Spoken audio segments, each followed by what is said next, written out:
భాగవత పద్య మకరంద ప్రియులారా నమస్తే. శ్రీ సరస్వతీ స్తుతిగా పోతన రచించిన మరి 2 పద్యాలు ఈరోజు పాడుకుందాం. ఇవి కూడా బహుళ ప్రజాదరణ పొందినవే.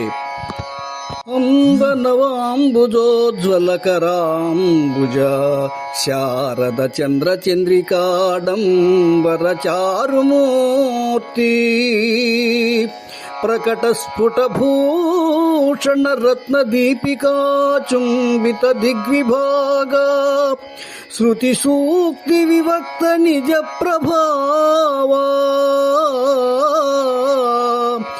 భావాంబర వీధి విస్తృత విహారిణి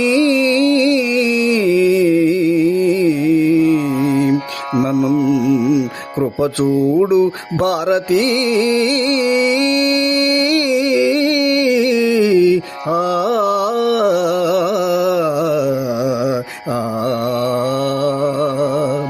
అప్పుడే వికసించిన పద్మాన్ని ధరించి ప్రకాశించే పద్మము వంటి హస్తం కలదానా, శరత్కాలపు వెన్నెల కాంతుల సంబరంతో కూడిన అందమైన ఆకారం గలదానా, దిగంతాలు తాకేలా శోభిల్లే రత్నాంభరణాలు ధరించిన దానా, వేద సూక్తులలో వ్యక్తమయ్యే స్వయం ప్రకాశం గలదానా, సత్కవుల భావాకాశ వీధులలో విస్తృతంగా విహరించేదానా, వాగ్దేవి సరస్వతి నన్ను దయజూడు తల్లి అంటాడు పోతన. మరి ఒక పద్యంలో శారద నీరదెందు ఘనసార పఠీర మరాళ మల్లికాహార తుషార ఫేన రజతాశలకాశ ఫణీశ కుంద మందార సుధాపయోధి సిత తామర సామర వాహిని శుభాకరత నొప్పు నిన్ను మదిగానగ నెన్నడు గల్గు భారతీ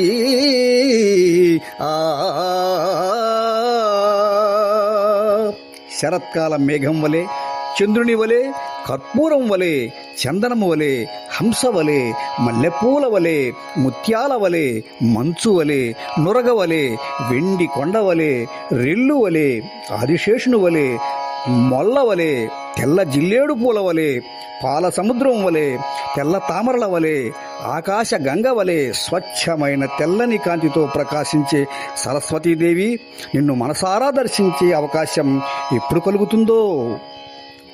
ఈ పద్యంలో అమ్మ శారదామాత తెల్లని కాంతులతో చల్లని చూపులతో విరాజిల్లుతూ దర్శనమిస్తుంది.